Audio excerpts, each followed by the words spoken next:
How to check a magnetic contactor. So this is our magnetic contactor, and the coil voltage for this contactor is 220 to 230 in case your frequency is 50 hertz, and from 220 to 240 in case your frequency is 60 hertz.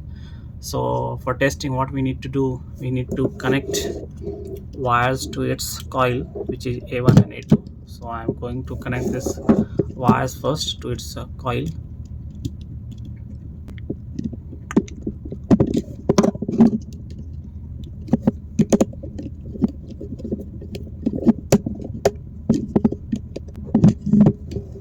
So wires are connected. Now we need to connect it to supply voltage, which is 220.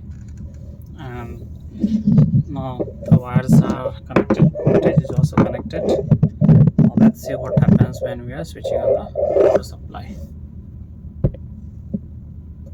So as I switch on the power supply, the contactor contacts energized, and from NO you see they become NC. And what will happen if I remove the power supply? If I remove the power supply, they are going to come back to its original position.